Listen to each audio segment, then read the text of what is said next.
in the league. That don't matter when you standing in front of Caitlin Clark, Tiffany Hayes. I'm sorry. And all that yapping you was doing, that don't help, and that's not gonna stop her. If anything, you just gonna piss her off, and she really gonna destroy you like she did. That's all that was. Don't try to say, oh, it's because of us and no one else. Nah. There is no defense for somebody pulling up from half court. There is no defense for that. There's nothing you could do, Tiffany Hayes. What's up, folks? Last night, the Indiana Fever had themselves a battle royale with the Golden State Valkyries in the Fever's 90-82 win, but it was more so the individual battle between Caitlin Clark and Tiffany Hayes for the Golden State Valkyries. Tiffany Hayes came out with that point to prove. She was looking for switches with Caitlin Clark. She wanted to attack her, and she was successful in doing so in the first half. Tiffany Hayes was perfect. 4 shots for makes. Then she clapped. What happened in the next 8 minutes wasn't basketball. It was a public unraveling, triggered by 1 second of disrespect. And Caitlin Clark didn't just answer. She walked to the logo, stared Hayes down, and buried the most humiliating shot of the WNBA season. This is a film breakdown of how a veteran picked the wrong superstar to taunt and paid for it on every possession after. Indiana versus Golden State wasn't supposed to be personal. It was supposed to be physical. Natalie Nakase came in with a clear blueprint. Make Clark uncomfortable. Bump her off screens, body her on cuts. Turn every dribble into a wrestling match. For the first 5 minutes, it worked. The Valkyries were grabbing, holding, swiping. The refs were letting it go. Clark was quiet. 2 assists, no threes, playing like a point guard trying to survive. That's when Hayes got confident. Too confident. She drove hard on Clark. Finished through contact, and instead of running back, she turned around and clapped right in Clark's face. Not a celebration. A challenge. Inches away. Loud enough for the baseline mic to catch it. In the WNBA, veterans test rookies. But Clark isn't a rookie anymore.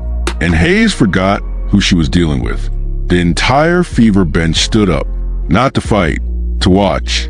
Because everyone in that arena has seen this movie before. You give Clark a reason, she gives you a nightmare. It started on the very next possession. Clark brought it up, waved off the screen, and isolated Hayes at the top. No hesitation. No extra dribble.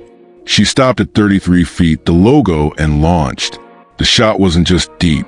It was deliberate. It was a message written in arc and net. Splash. Then the step. That extra step and a half directly at Hayes. Eyes locked, tongue out, crowd losing its mind. In that moment, the game flipped. Not on the scoreboard. In Hayes' head, the Valkyries had built their defense on intimidation. Clark just proved intimidation doesn't work on her. From that logo 3 on, Hayes wasn't the same player. Her shoulders dropped. Her shot selection got desperate. She went from 4 for 4 to missing 7 of 9. Layups rimmed out. Jumpers fell short. She started hunting Clark, trying to get it back. Every time, Clark was there. Feet set, hands active, talking the whole way. This wasn't about 22 points. It was about control. Clark took Hayes' best weapon, her veteran swagger, and turned it against her. And the cameras caught everything. The clap, the stare, the step, the slow motion collapse. By halftime, the Fever led by 6. By the 4th, it was a double-digit statement win, 90-82. But the real damage came after the buzzer. That's when Hayes walked into the press room and did the one thing you can't do after getting humbled. She complained about the refs. She said Clark gets away with fouls, that the league protects her, while her own team had spent 40 minutes fouling Clark on every cut. The hypocrisy was so loud, even neutral fans noticed. You can't start a street fight, lose badly, then call the cops. Tonight we're going frame by frame. The clap, the logo 3, and the post-game meltdown that expose how veterans are handling Clark. Because this wasn't just a win for Indiana. It was a warning for the entire WNBA. Because this wasn't just a win for Indiana. It was a warning for the entire WNBA. The second quarter started and Golden State tried to pretend nothing happened. Natalie Nakes called for a switch. Put Hayes off Clark. Hide her. Hayes waved it off. She pointed at Clark and mouthed, "I got her." That was a mistake after mistake. Clark saw it and smiled. Not friendly. Predatory. Ice cold. On the next 3 possessions, Clark didn't shoot. She hunted. She picked Hayes up at half court. Hands low, talking the whole time. First possession, Hayes drove. Clark stripped her clean at the elbow. The crowd heard the slap. The bench heard Hayes curse. Second possession, Hayes posted up. Clark fronted her and forced a fadeaway off the side of the rim. Third possession, Hayes bricked a wide-open corner 3. Air ball. In 3 minutes, the veteran who started perfect looked lost. Shoulders tight. Eyes down. No more clapping. No more talk. Meanwhile, Clark was conducting surgery. Possession by possession. Step back over Hayes, Kobe-like. Net barely moved. No look to Boston for a layup, then stared at Hayes while backpedaling. Same logo spot, pump fake. Hayes flew by. Clark walked into a 15-footer. Cash. Fever lead went from 6 to 14. The arena got louder every time, and the sound changed. You heard sneakers scrambling, hands fighting screens, and Clark's voice on the mic saying, "Too small," after every bucket.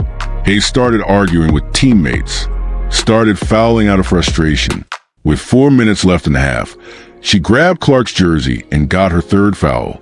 Nakes pulled her. Hayes slammed the towel so hard the water bottles jumped. Cameras caught her staring at the Jumbotron replay of the logo 3. On loop, halftime graphics showed it playing. 4-4 before the clap, 1-4-6 after. But something else happened in that tunnel nobody reported. A referee pulled Clark aside, leaned in. She laughed. Lip readers think he said, "Keep shooting." The league won't confirm. Whatever it was, Clark came out for the third quarter. More deliberate. Hayes came out too. First minute, Clark isolated her again at the top. Clark didn't shoot. She held the ball, waited for the crowd to stand, then pointed at the floor, right where Hayes had clapped. She was inviting her to do it again. Hayes didn't move. She just fouled her hard across the arms. Whistle blew. Crowd booed. Clark just stood there smiling. That was the moment everyone knew it was over. Not the game, the mental battle. But the real humiliation wasn't on the court. It was waiting in the press room, where Hayes was about to make it 10 times worse. But the real humiliation wasn't on the court. It was waiting in the press room, where Hayes was about to make it 10 times worse. The fourth quarter started with Indiana up 16, but the building still felt tense. Everyone knew Clark wasn't done teaching. She walked the ball up slow, eyes scanning, letting the shot clock bleed. Hayes was back in, trying to salvage pride. Clark called for a clear out. No screen, just her and Hayes at the top. She jab-stepped Hayes bit, and Clark rose from 28 feet. It rattled out, but she held a follow-through an extra beat, staring. The message was clear. I can shoot this whenever I want. 2 possessions later, she found Lexi Ho in the corner for 3. Assist number 9. The lead ballooned to 19. Nakes called timeout just to stop the bleeding. When the buzzer finally hit, the scoreboard read 90-82 Fever. Clark's line was clean. 22 points, 9 assists, 7 rebounds. No turnovers in the second half. Hayes finished 7-4-13. On paper, respectable, but the split told the truth. Before the clap, she was perfect. After, she went 3-4-9 and disappeared. The handshake line lasted 3 seconds. Hayes tapped Clark's hand and kept walking. She didn't look at the cameras. She didn't look at the crowd. 10 minutes later, she sat at the podium, towel still damp around her neck, jaw tight. The first question was soft, about physicality. Hayes snapped. She said the officials never call fouls on Clark. Said if they did, she'd be unplayable. She said it flat, like it was fact, not frustration. This, after her team spent the night grabbing and bumping Clark off every cut. The room went quiet. You could hear the cameras clicking. Within minutes, the clip was everywhere, stitched side by side with the clap, the logo 3, the strip. Fans weren't debating the score anymore. They were debating accountability. Veterans around the league texted reporters the same thing. You can't start a fight and then ask for protection. Meanwhile, Clark's presser was on the other side of the hall.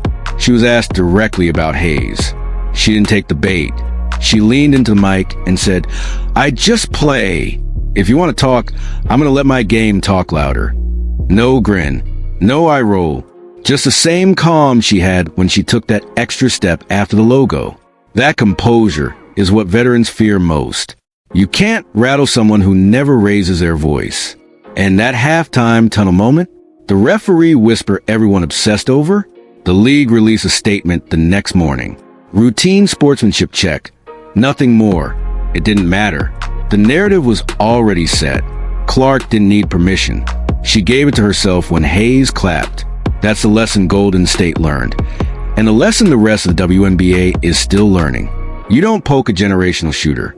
You don't test her with a jersey pull, a forearm, or a taunt. Because the great ones don't forget. They catalog.